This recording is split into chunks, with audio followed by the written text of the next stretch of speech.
Qala dzalika fadli u'tihi man asya.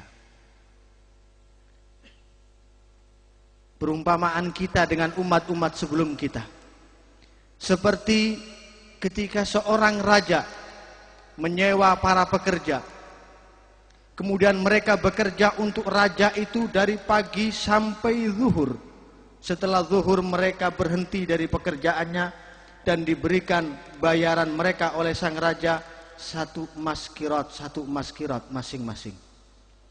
Lalu sang raja menyewa kembali beberapa orang untuk bekerja kepadanya. Mereka pun bekerja untuk sang raja dari zuhur sampai asar.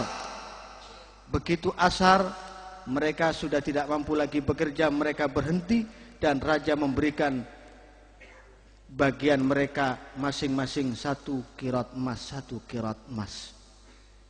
Lalu kemudian sang raja menyewa kembali beberapa orang untuk bekerja kepadanya, dan hanya dengan waktu yang sangat sedikit mereka bekerja dari akhir asar sampai maghrib. Tapi sang raja memberikan bayaran yang lebih, masing-masing 2 kirot. Orang-orang yang pertama protes, pekerjaan kami lebih panjang, waktunya lebih berat. Kenapa bayaran kami lebih sedikit sementara mereka lebih banyak? Sang raja berkata, apakah aku telah menzalimi kalian? Apa ada yang kurang dari bayaran yang aku berikan kepada kalian? Ini semua semata-mata adalah kelebihan yang aku berikan kepada siapa saja orang yang aku kehendaki. Lebih-lebih Malikul Muluk, Allah Subhanahu wa taala.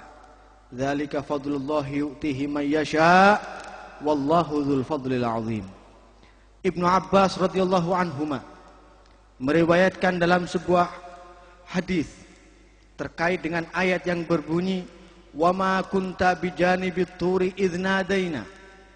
Suatu saat Nabi sallallahu alaihi wasallam bertanya kepada para sahabatnya, tahukah kalian apa yang dimaksud oleh Allah dalam ayat yang berbunyi ini, wa ma kunta bijanibit turi idznadaina, dan engkau Muhammad tidak berada di samping bukit Tur Saina ketika kami memanggil. Memanggil siapa?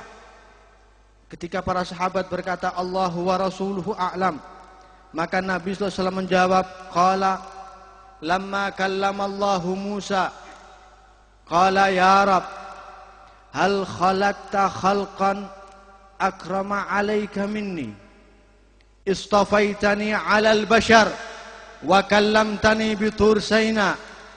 Qala ya Musa ama alimta anna Muhammadan akramu khalqi alayya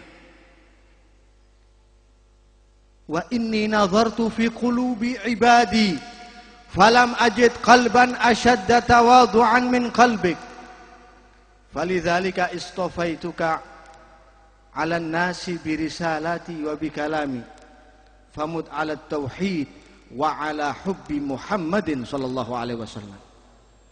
Nabi Musa berkata, ya Rabb, adakah engkau menciptakan makhluk yang lebih mulia dari aku? Engkau pilih aku dari manusia yang lain menjadi rasulmu, dan engkau berikan aku kemampuan berdialog secara langsung denganmu di bukit Tur Saina ini. Maka Allah menjawab, wahai Musa, tahukah kamu bahwa sesungguhnya Muhammad adalah paling mulianya makhluk bagiku. Tidak ada makhluk yang lebih mulia daripada Muhammad. Sementara aku melihat hati-hati hambaku dan tidak aku temukan hati yang lebih tawadhu daripada hatimu. Karena itulah engkau aku pilih membawa risalahku ini.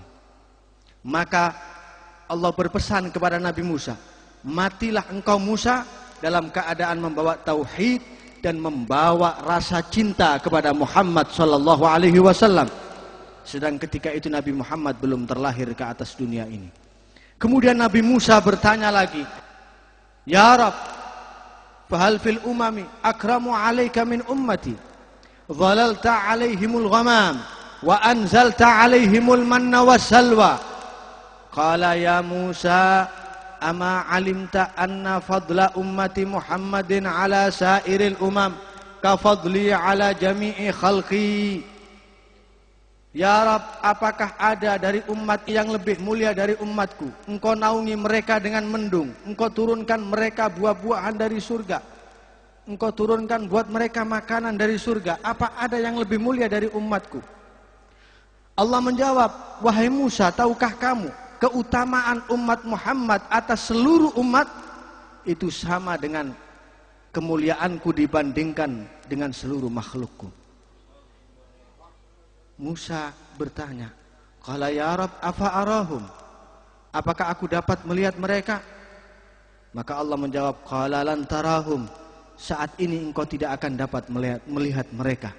Walakin in ahbabta an tasma'a kalamahum fa'altu, tapi kalau kamu ingin mendengar suara mereka, aku bisa perdengarkan kepadamu suara mereka umat Muhammad.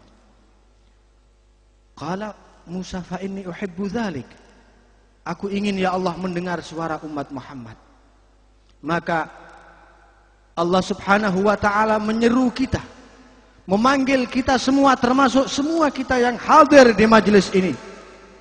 Allah memanggil, ya umat Muhammad, wahai umat Muhammad.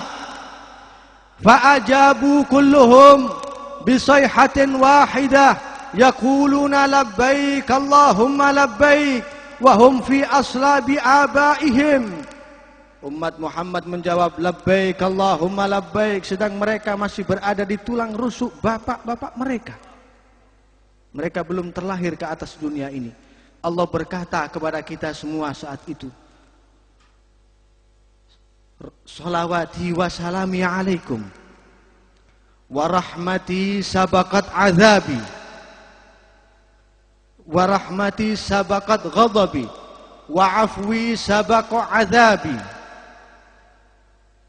wa inni qad ghafartu lakum qabla an tastaghfiruni wastajabtu lakum qabla an tad'uni wa a'taitukum qabla an tas'aluni faman laqiyani minkum yashhadu an la ilaha illallah wa anna muhammadar rasulullah qad ghafartu lahu dzunubah.